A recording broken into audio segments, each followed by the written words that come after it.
I turned 35 last year. Nothing extravagant, just me, a few snacks, and a couple of folding chairs set up in my apartment. I figured I'd have my mom swing by, maybe my sister and brother if they had time. I didn't even plan a cake, just ordered Thai food and lit a candle on a spring roll as a joke. I waited. An hour passed. Then another. Eventually, the pad Thai went cold. Not a single knock on the door. Not a text saying they were running late. Just silence. I ended up sitting there alone, refreshing my phone, trying to convince myself they must have forgotten. Or maybe something came up. But deep down, I knew the truth. I'd been fading into the background of my own family for years. It wasn't about the party. It was about everything that led to that moment. Years of picking up the check, loaning money without interest or deadlines, being the go-to fixer for every crisis. And still, not even a happy birthday text. I spent that night staring at the ceiling, thinking maybe I expected too much. But then, just a week later, my mom sends out this group message that hit me like a truck. "Hey everyone! Gerald's turning 60. We're planning something big. $2,000 per person. We're thinking Cabo or maybe Napa. Let me know by Friday so I can book." My name was on that thread. No mention of my birthday. No follow-up for missing it. Just a straight-up invoice for someone else's milestone. And that someone? My stepdad. The man who's never said thank you for anything I've done. That text wasn't just tone-deaf. It was a slap in the face. That's when everything started to shift in me. I didn't reply. I didn't ask questions. I just stared at that message and thought, you really don't see me. And maybe that's on me for letting it get this far. But something broke open in that silence. And I realized, maybe it's time to stop being the guy everyone expects to be there, and start being the guy who chooses who's worth showing up for. After that group text, I couldn't stop thinking about how normal it seemed to them. How they just expected me to chip in. No questions, no acknowledgement. It was like my birthday had never happened. Like I didn't matter at all unless I was paying for something. And this wasn't the first time. Just the most obvious one. I scrolled back through old messages and saw a pattern so clear it almost made me laugh. I was the emergency fund, the ride to the airport, the guy who co-signed when Chloe's credit was garbage, and the one who paid half of Aiden's tuition when he couldn't afford his last semester. And yet, here I was, being asked to drop $2,000 for Gerald's birthday like it was nothing. Like I owed them for existing. The worst part? They framed it like it was a celebration for the whole family, as if we were some close-knit tribe, but we weren't, not even close. They didn't check in unless they needed something. Calls always started with, "Can I ask a favor?" and ended with, "You're a lifesaver." I guess I got used to being useful. That was my value to them. Not who I was, not what I felt, just what I could provide. But this birthday trip fantasy, was the moment I felt it click. I wasn't a brother or a son to them. I was a wallet. I didn't respond to the text. I didn't RSVP or ask for details. I didn't say no either. I just sat with it. For a few days, I ignored every follow-up message. Chloe texted, "Did you see Mom's message? Cabo would be so good for Gerald." And my mom, always ready with guilt in her back pocket, followed with, "I know money's tight, but this is about family. Gerald's done so much for us. You know he'd do it for you." But that wasn't true. He wouldn't. He never had. Gerald never helped me move. Never came to my graduation. Never called just to talk. And now I was supposed to help him sip wine in Napa for a weekend? That text didn't just offend me. It clarified everything. I finally saw what I had been to them. This wasn't forgetfulness. It was a habit. A habit of erasing me. And this time I decided it ends here. The day I made the decision, it wasn't dramatic. No yelling, no grand announcement. Just quiet, deliberate action. I pulled out a $1 bill from my wallet, stuck it in an envelope, and mailed it to my mom with a sticky note that said, "Here's my contribution to Gerald's birthday." That was it. No context, no sarcasm, just $1. A final receipt for the version of me they were so comfortable using. Then I changed the locks. It felt weirdly symbolic. For years, my family had keys to my place. Not because they needed them, but because I thought that's what you do. You share access. You keep the door open. But all that ever got me was unannounced visits when they needed to crash, or worse, when they wanted to lecture me for not being present enough. So I changed the locks, deleted the group thread, and made a new email just for legal stuff. It wasn't just about shutting them out. It was about protecting the space I lived in, mentally and physically. I even took a Saturday to reset every password on my bank accounts, shut down joint logins, and close a few open tabs I should have closed years ago. Things like a shared Netflix I was still paying for, a credit card I once opened to help my sister build hers, still active and in my name. I didn't tell anyone what I was doing. I figured they'd figure it out eventually, and they did. The first text came from Chloe. "Hey, Mom's freaking out. Did you actually send $1? What's wrong with you?" Then my mom sent this massive paragraph about how she was disappointed in me, how Gerald didn't deserve this disrespect, and how family means sticking together through tough times. But I'd stuck through plenty. Times where I paid their rent, times where I canceled vacations to loan them money, times where I stayed on the phone for hours walking them through emotional disasters I had nothing to do with. That dollar wasn't petty, it was precise. The new locks weren't about spite, they were about clarity. For once, I didn't owe anyone an explanation. I was done paying interest on a relationship I never agreed to finance. At first, I thought the worst was over. I figured after the locks, the dollar, and the silence, they'd get the message. But it turns out, silence makes some people scream louder. A week after I'd shut everything down, I got a security alert from my bank. Someone tried to reset my online login from an IP address in Spokane, nowhere near where I live. I called the bank, flagged it, locked down my accounts tighter, and assumed maybe it was a coincidence. It wasn't. That same evening, I noticed attempts on 2 other platforms, one tied to an old joint savings account I hadn't touched in years, and another on a credit card I barely remembered opening. It felt like someone was fishing, hoping I'd left a window open somewhere. 2 days later, I woke up to a flood of missed calls. Unknown numbers, then a voicemail from a police officer. My mom had filed a missing person report. She told them I'd been acting erratic, said she hadn't heard from me in weeks, and was deeply concerned for my mental health. That last part was the most insulting. She didn't want to find me. She wanted to force contact. And when I didn't respond to emotional bait, she escalated it to a legal one. So now I had to sit there explaining to a uniformed officer at my own front door that I wasn't missing. I was just done. Done with being guilt-tripped into conversations I didn't want to have. Done with being manipulated through systems that should be there to protect people, not control them. It was surreal. I remember the officer being polite, even understanding, but the embarrassment was thick. Imagine trying to tell a stranger that your own mother used the police as a weapon to get your attention. That's when I knew this wasn't going to fade quietly. They weren't just hurt. They were offended that I had boundaries, that I chose to opt out. And the attempts to regain access weren't about love. They were about control. Losing access to me meant losing resources, and they were scrambling. I documented everything: calls, login attempts, even screenshots of texts. I wasn't paranoid. I was preparing. Because if they were willing to play dirty this early, I knew the next move could be worse. After the police visit, I realized I couldn't just rely on silence and locked doors. I needed real protection. Legal protection. So I booked a consultation with a lawyer. Not someone flashy. Just a solid guy who specialized in family law and financial disputes. I laid everything out. Names, dates, loans, texts, account access. I showed him proof that I wasn't imagining any of it. The dollar I mailed. The group messages.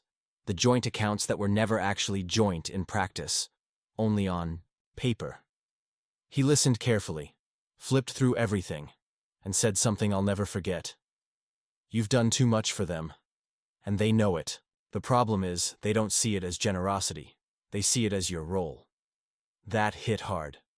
I walked out of that office with a folder full of forms, instructions to freeze accounts, revoke access, and put in formal notices. I started closing every financial backdoor they might still be using. I pulled my name off anything I didn't actively use. Removed myself as a guarantor on Chloe's apartment lease. Sent a formal letter to the credit card company to remove any secondary card holders. I even changed my will. Not because I had anything massive to pass down, but because the idea of my mom managing anything of mine after death made my skin crawl. Then I took it further. I called utility companies to confirm no accounts were being cross-billed, ran credit checks to make sure nothing new had been opened in my name. I even added fraud alerts just in case. It wasn't about paranoia. It was about finally treating my life like something worth defending. Every document I notarized, every account I sealed, felt like I was reclaiming a part of myself. I wasn't just protecting money, I was protecting peace. The weirdest part? No one asked why. They just reacted. My mom sent angry emails. Chloe called me selfish. Aiden stayed mostly quiet, which almost hurt more. No one said, "We understand." No one apologized. And that's when I realized they didn't see boundaries. They saw betrayal. And I wasn't going to argue anymore. I was building a wall. Not out of spite, but out of necessity. Because people who truly care don't try to control you when you say no. They listen. They change. Mine didn't. It was a Saturday morning when they showed up. I hadn't told anyone my new work schedule, hadn't answered texts in weeks, but somehow, they figured out I'd be home. I was halfway through a cup of coffee when the buzzer rang. I looked out the window and saw them, my mom, Gerald, and Chloe, standing on the sidewalk like they were staging an intervention. For a second, I thought about pretending I wasn't home, but I knew they weren't leaving without a scene, so I buzzed them in. The moment the door opened, it hit me, the energy. Not regret, not concern, just confrontation. My mom came in first, already mid-sentence, demanding to know what was wrong with me. Chloe followed, arms crossed, eyes rolling. Gerald stayed back, silent, like this was all beneath him. I didn't even offer them seats. I leaned against the kitchen counter and waited. My mom launched into it. How I'd humiliated the family. How mailing that dollar was cruel. How I was turning my back on people who raised me. Chloe chimed in about how ungrateful I was, that I'd changed, and that money had gotten to my head. It was like they had rehearsed it. Every word meant to shame me, not understand me. I let them talk. I didn't interrupt. I just watched them spin a version of the story where I was the villain for having boundaries. Then Gerald finally spoke. Just one sentence. "You think this makes you better than us?" It was the only thing he said the whole time, and it landed. Not because it was true, but because it showed me exactly where they were coming from. This wasn't about healing. It was about hierarchy. I was supposed to stay beneath them, paying for the privilege to belong. I told them I wasn't angry. I was just done. I said I didn't owe them access to my life anymore. That being related didn't give them the right to manipulate me. And then, calmly, I asked them to leave. They didn't yell. They just stood there, stunned. Like they didn't recognize me. And maybe they didn't. Because for the first time, I wasn't bending, I wasn't trying to fix it, I was just finished, and I meant it. After that confrontation, I thought they'd back off. Maybe not accept it, but at least let it be. Instead, I got a letter from my mom, 2 pages, handwritten. It wasn't an apology. It was a list. A list of things they claimed to have done for me over the years. Babysitting, cooking meals, letting me live at home rent-free after college. It read like an invoice. I almost laughed. But then I realized something. I had a list too. Except mine wasn't emotional. It was financial. And mine had real numbers attached to it. I spent 3 nights going through bank statements, old emails, and texts, every wire transfer, every check, every Venmo receipt. I even pulled old ATM withdrawals where I had given them cash during their so-called emergencies. It added up faster than I expected. Rent payments, loan payoffs, medical bills, groceries, plane tickets. Even one time I paid for my mom's dental work out of pocket because her insurance had lapsed. I made a spreadsheet, line by line, no exaggerations, no rounding up, just facts. When I was done, the total sat at just over $240,000. I printed it, sent copies by certified mail to my mom, Chloe, and Gerald. The note was short. "This is the total amount I've contributed to this family over the years. I'm formally requesting repayment." That's it. No threats. No legal jargon. Just the number, the receipts, and the silence it deserved. The fallout was immediate. First came the texts, then the calls, then the outrage. Chloe said I was insane. My mom begged me to be reasonable. Gerald didn't say anything directly, but I heard from a cousin that he couldn't believe the audacity. But no one denied the numbers. No one challenged the math, because they knew it was real. They knew it had always been one way, me giving, them taking. Always framed as love, but love shouldn't come with an invoice unless you're the only one paying. I didn't expect the money. I still don't. But I needed them to see the ledger, to feel the weight of it, because for years I carried it, alone, quietly, willingly. And I needed them to understand that love isn't a blank check. My generosity wasn't free. It cost me parts of myself I won't get back. After the demand letter went out, everything started to unravel, slowly at first. I heard from a cousin that my mom was trying to take out a loan. Chloe put her car up for sale. Then Gerald listed the house.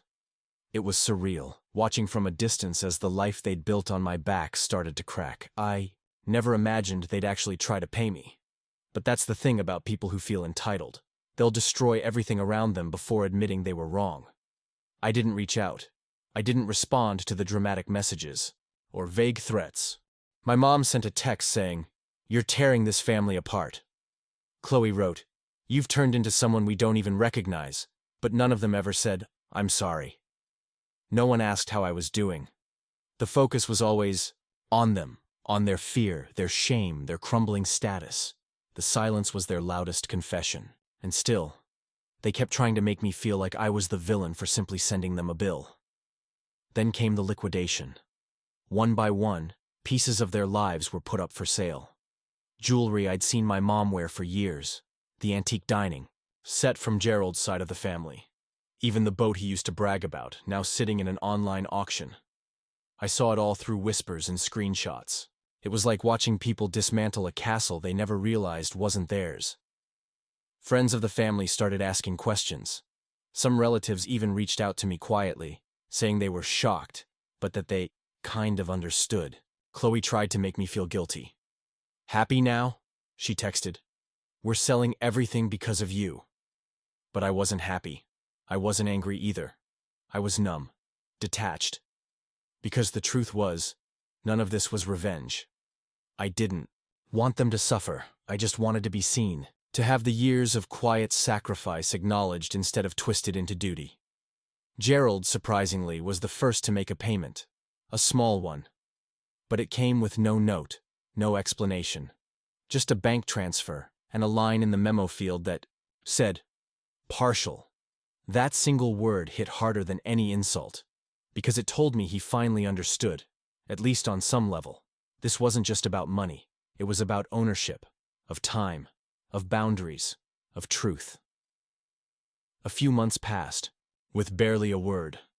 The payments stopped after Gerald's partial, and the silence settled back in like fog. I was starting to feel normal again. No more unexpected calls, no drama at my doorstep. I had more time, more mental space, more quiet. Then out of nowhere, I got a message. From Gerald. Just one line. "Want a bowl this weekend?" No emojis, no explanations. Just that. I stared at it for a while. My first instinct was to ignore it. But something about the simplicity of it made me pause. Gerald had never reached out to me directly like that before, and honestly, I was curious. Curious to see what this was. A trap? A guilt trip? Or maybe something else? I said yes. Not out of hope, but out of a need to know what this really was. We met at a small bowling alley on the edge of town. It was nearly empty. Faded carpet, stale nacho cheese in the air, the kind of place that hadn't changed in decades. He was already there when I arrived, sitting alone, already wearing the goofy rental shoes. He didn't hug me or smile or even say much. Just handed me a pair of shoes and pointed at the lane. We played in silence for the first frame. No small talk, no apologies. Just the crash of pins and the squeak of shoes. Then, halfway through the second game, he said, "We shouldn't have put it all on you." That was it. No defense, no excuses. Just that one line, delivered without looking at me. I didn't respond right away. "What do you say to that?" It wasn't enough, but it was more than I'd ever gotten. After a long pause, I said, "You didn't just put it on me. You expected me to carry it, and thank you for the privilege." He nodded, and then he said something I didn't expect. "I didn't think you'd ever stand up to us." That stuck with me, because it meant he knew. All along he knew what was happening. And maybe that one game of bowling didn't fix anything, but it didn't have to. It wasn't a reunion. It wasn't reconciliation. It was a pause. A fragile, complicated moment between two people who finally saw the wreckage clearly and stopped pretending it wasn't there. After the bowling alley, we didn't make plans to meet again. No follow-up texts, no long conversation about what came next. And honestly, that was fine. There was no big emotional resolution, no hugging it out. Just a quiet understanding that things had changed, and maybe that was enough. I went back to my life. I kept my boundaries, kept the locks changed. I didn't unblock anyone. I didn't go back to the group thread. But I also didn't carry the same weight anymore. There was a calm that started to fill the space where anxiety used to live. I didn't realize how much of my life had been wrapped around trying to avoid disappointing people who were never going to be satisfied. It was like learning to breathe differently, slowly, deeply, without someone else's expectations pressing on my chest. My apartment started to feel like mine in a way it never had before. I cooked more, took walks. I even picked up a hobby I'd always pushed aside. Just small things that made me feel like a person again. There were still moments where guilt crept in. It didn't vanish overnight. But every time it showed up, I reminded myself, I didn't walk away from love. I walked away from a system that only loved me when I was useful. There's a kind of peace that comes when you stop trying to win a game that was rigged against you. When you stop chasing validation from people who only see you as a service, not a son, not a brother. I learned that you don't have to forgive people to move forward. You just have to stop letting them dictate the terms of your existence. Freedom doesn't always come with applause. It often comes with silence. One night, I walked past the bowling alley again. I didn't go in, but I stood there for a moment, watching strangers play under the same flickering lights. It felt like the perfect ending. Quiet, unremarkable, but full of meaning. Because for the first time in a long time, I didn't feel pulled in 100 directions. I wasn't dreading the next favor, the next guilt trip, the next crisis. I was just standing there, breathing, thinking about nothing at all. And that silence, that was freedom.